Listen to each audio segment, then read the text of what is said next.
Guys we all know कि अगर बोलना है मैं जाता हूँ तो इसकी ट्रांसलेशन हम बहुत आसानी से कर सकते हैं, आई गो। लेकिन अगर बोलना हो मैं जाता तो हूँ, तब इसकी ट्रांसलेशन क्या होगी? इसी तरह से अगर बोलना होता वो समझती है, तो हम बहुत ही आराम से सेंटेंस को बना देते हैं। सी अंडरस्टैंड्स सिंपल प्रेजेंट का सेंटेंस है। लेकिन अगर बोलना हो कि वो समझती तो है, तब इसकी ट्रांसलेशन कैसे होगी? सिमिलरली तुमने कोशिश की, इसकी ट्रांसलेशन बहुत से लोग आराम से कर लेते हैं। यू ट्राइड सिंपल पास्ट का सेंटेंस है। लेकिन जब हमें बोलना होता है तुमने कोशिश तो की, तो यहाँ पे आके मैक्सिमम लोग अटक जाते हैं, बहुत से लोग कंफ्यूज हो जाते हैं। So hello everyone, welcome back to my YouTube channel. Guys देखिए, इन दोनों तरह के सेंटेंसेस में कोई फर्क नहीं है सिवाय एक शब्द के, और वो शब्द कौन सा है? तो देखिए, यह शब्द आपको बहुत छोटा सा लग रहा होगा तो, लेकिन इस एक तो में इतनी ताकत है कि यह आपके पूरे के पूरे इंग्लिश सेंटेंस को ही बदल कर रख दे। जी हाँ, सो आज की क्लास में हम लोग इसी तरह के सेंटेंसेस को सीखने वाले हैं। सो देखिए गाइस, इस तरह के सेंटेंसेस को इंग्लिश में कैसे बनाया जाता है, इसे सीखने से पहले आप लोगों को यह सीखना होगा कि यह सेंटेंसेस आखिर किस टाइप के होते हैं। तभी जाकर आप इन दोनों तरह के सेंटेंसेस में डिफरेंस कर पाएंगे, फर्क समझ पाएंगे। सो जो इस तरह के सेंटेंसेस होते हैं जिनमें तो का इस्तेमाल होता है, जो सिंपल प्रेजेंट या सिंपल पास्ट के सेंटेंस होते हैं, इन्हें हिंदी में कहा जाता है जोर देने वाले वाक्य, और इंग्लिश में कहा जाता है एम्फेटिक सेंटेंसेस। एम्फेटिक सेंटेंसेस का मतलब होता है ऐसे वाक्य जिनमें हम अपनी बात को जोर देके बोलते हैं, एम्फेसिस करते हैं अपनी बात पे। जैसे कि एग्जाम्पल से समझिए, आप इमेजिन करिए कि आपसे किसी ने कहा है कि तुम कॉलेज नहीं जाते हो क्या, और आप उन्हें जोर देके बोल रहे हैं कि मैं जाता तो हूँ। तो यहाँ पे आप जो तो का इस्तेमाल कर रहे हैं वो किस लिए कर रहे हैं? अपनी बात पर जोर देने के लिए, यानी एम्फेसाइज करने के लिए। तो इन्हें ही हम कहते हैं एम्फेटिक सेंटेंसेस। तो यही डिफरेंस होता है इन दोनों तरह के सेंटेंसेस में। आई होप आप लोगों को डिफरेंस क्लियर हो गया होगा। देखिए, इस तरह के सेंटेंसेस को बनाने का बहुत ही इजी सा स्ट्रक्चर होता है। इस स्ट्रक्चर में सबसे पहले आपको लिखना है सब्जेक्ट, और सबसे लास्ट में आप लिखेंगे वर्ब की फर्स्ट फॉर्म। सिर्फ और सिर्फ वर्ब की फर्स्ट फॉर्म ही आएगी, और कोई वर्ब नहीं आती है यहाँ पे। और बीच में आपको लगानी है हेल्पिंग वर्ब। हेल्पिंग वर्ब कौन सी? या तो आप डू या डस लगाएंगे, या फिर आप डिड लगाएंगे। डू या डज आप तब लगाएंगे जब आपका सेंटेंस सिंपल प्रेजेंट का होगा, और डिड आप तब लगाएंगे जब आपका सेंटेंस सिंपल पास्ट का होगा। देखिए, डू का यूज आप तब करेंगे जब आपका सब्जेक्ट प्लूरल होगा, मतलब आप एक से ज्यादा व्यक्ति की बात कर रहे हो। जैसे आई, वी, यू, दे, इनके साथ आप डू का यूज करेंगे। या फिर अगर दो व्यक्तियों का नाम है तो तब भी आप डू का यूज करेंगे। और डस का यूज हम करते हैं सिंगुलर सब्जेक्ट, जब हम एक व्यक्ति की बात करते हैं। For example he, see, it, या किसी एक व्यक्ति के नाम के साथ। और डिड का यूज आप पास्ट में करेंगे ऑल सब्जेक्ट के साथ। डिड के साथ आप कोई भी सब्जेक्ट लगा सकते हैं। चलिए अब इस कॉन्सेप्ट को एग्जाम्पल से समझते हैं। जैसे कि देखिए, सबसे पहला सेंटेंस है मैं समझती हूँ। तो यह सेंटेंस सिंपल प्रेजेंट का है, तो इंग्लिश में सेंटेंस बन जाता है आई अंडरस्टैंड। अब इसी सेंटेंस को अगर हमें जोर देके बोलना है कि मैं समझती तो हूँ, तो अब ये सेंटेंस कैसे बनेगा? सबसे पहले देखिए, सब्जेक्ट तो नहीं बदला है, सब्जेक्ट आई ही है, तो हम आई लिखेंगे। वर्ब भी हमारी नहीं बदली है, वर्ब हमारी क्या है यहाँ पे? अंडरस्टैंड। अब बीच में आपको लगानी है हेल्पिंग वर्ब।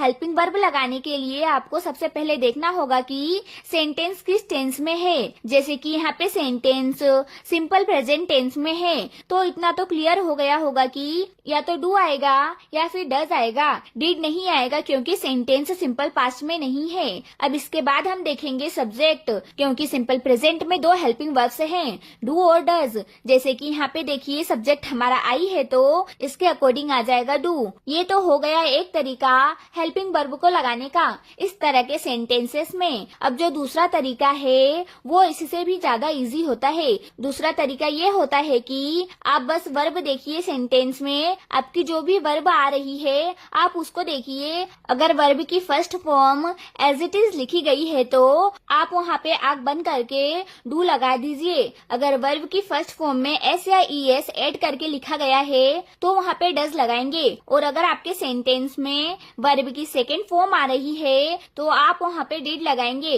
Helping verb. जैसे कि यहाँ पे इस एग्जाम्पल में देखिए मेन वर्ब यहाँ पे क्या है, अंडरस्टैंड, जो कि एज इट इज लिखी गई है।